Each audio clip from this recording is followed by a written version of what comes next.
Yeah, it was quite a clean year for us. We didn't have any strange accounting adjustments that we had to deal with during the year. So whereas last year we had a big loss occurring on our foreign currency loan, which we had to revalue at year end. This year the currency was quite stable year on year. So we had a small gain on that, but we didn't have any big influence from the loan. We didn't have any influence from hedging because we're out of all our hedges. So it really reflected a good clean operating profit for the year and what we should fundamentally expect from the business. On that basis, if you take all the oddities out of last year, we were actually quite flat year on year. But we did see quite a good growth from our non-airline businesses, which are now up to about 20% of our profit after tax. And in the current environment where we're seeing very poor GDP growth and therefore very poor passenger volume growth in the market, we really are relying on those non-airline businesses to grow the Comair portfolio better in the future, at least until we see some strong GDP growth again.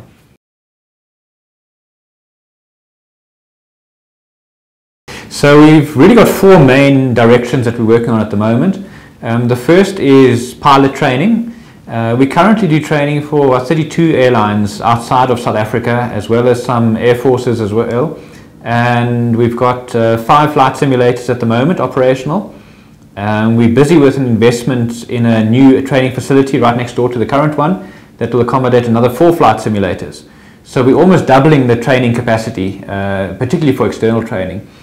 And we're just seeing globally there is quite a strong demand for flight simulator training, particularly out of the Far East as well as even in Africa and South Africa. So I think going forward that will be a good growth opportunity. Of course, most of it is in foreign currency, so it's nice to earn dollars, and it's effectively a good export product for South Africa. So that's a strong focus area. The other area is our travel businesses, where to date we've had more of a focus on the domestic market, but again in the current environment where the domestic market is a bit flat, we're putting a lot of effort into investing into the inbound foreign market. And particularly where we're seeing massive growth is out of the Chinese market at the moment. Now South Africa is not getting its share of that. So we do need to find a better way to market South Africa to the rest of the world. So we're investing over the next 4 years or so, we're investing about 30 million rand in developing an IT platform which will really be leading edge marketing of South Africa through e-commerce platform into the world, and it will be translated into all the languages that need to be addressed. The content will be tailored to the markets in terms of what their specific requirements are out of tourism, and then we're also going to build linked into that the whole fulfillment process in the background. So it really will be, we're expecting to really be top class inbound tourism platform, because like I said, South Africa is just not getting its fair share of tourism. The third area is our food catering division. To date, our catering division has been largely focused on our own catering requirements for BA and Kalula, and we're now starting to move into products for non-airline in particular. So we're moving into a lot of specialized products for retailers, etc. And that's showing good potential. And the last piece is our lounges, airport lounges. Also a lot of growth potential there. We're busy with the expansion of the Johannesburg ORT lounge, another 50% growth on that. And we've also launched the first of a new concept of lounge for the smaller airports. So the first launch site was at Lanseria, and that's now up and running. And in the next year, we'll be looking at whether we can expand that concept to the smaller airports like East London and Port Elizabeth and George, etc. And then of course, the whole of Africa really needs airport lounges, so we're going to target that as well.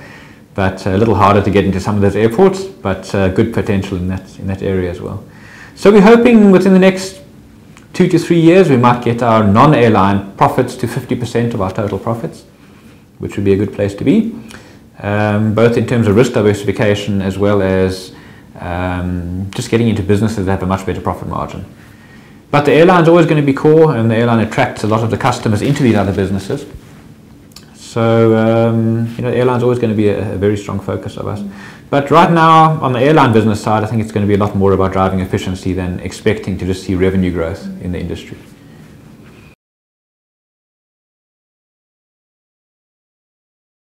I've been doing a few talks where I've had questions around this. What's actually the fundamental difference between Common SAA, because SAA's got aeroplanes, they've got staff, they've got IT systems, but basically so have all the other airlines that have operated in South Africa and have come and gone. So it's not necessarily the tools that are the issue, you know. And then you get to the next level and you say, well, is it the people who operate the tools? And well, at least until recently, SAA had a lot of the skills and the people there to operate the tools. So then you've got to take one step back and you say, okay, what's the next component in that? And that's corporate culture. So my personal model around all of this is that the primary issue with any business is having the right corporate culture. Because you've got the right corporate culture, you attract and you retain the right talent, and the right talent will know how to make the best out of the tools that you've got. And I think at the moment that is the big differentiator. I think because of the SAA's been faced with such a high turnover in management, in shareholders, in CEOs, that instability that is created has actually meant that the culture hasn't been able to settle. And culture takes a very long time to establish, and it needs consistency, and it needs the same message coming out year after year after year. You can't keep chopping and changing, because then you never develop a culture. So my own view on the whole thing is that because of the turnover in SAA's whole ownership and leadership structure, the culture has basically been ignored, and it has deteriorated to the point where they can't attract and retain the right talent anymore, because the environment just isn't pleasant enough for people to want to be there and want to give their best. And once you lose the culture, you lose the skills and the effort, and once you use the skills and lose the skills and the effort, you don't make the most out of the tools that you've got to deliver on the business.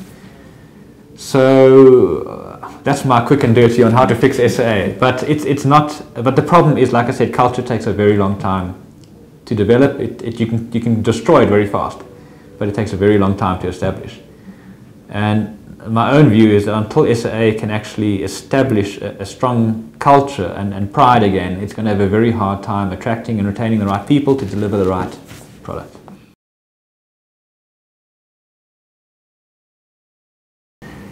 Look, speaking from a real hard commercial perspective, I think if Comme had any business that was in the position of SAA, we'd say, you know, cut your ties now rather than carry on losing. You know, throw in your cards when you're still ahead.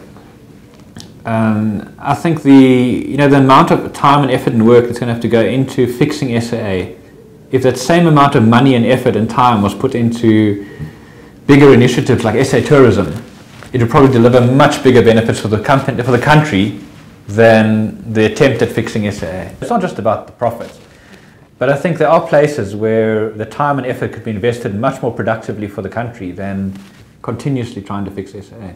And yes, of course, we're a competitor, but sure, it's a tough one to fix. It really is going to be a tough one to fix.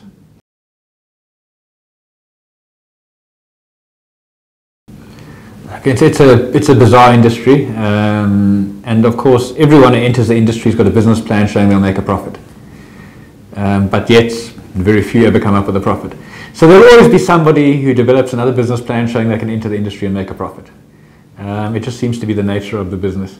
So I'm sure there'll be someone else coming along at some stage, giving it a go. We've seen year after year, you know, there's always somebody giving it a go.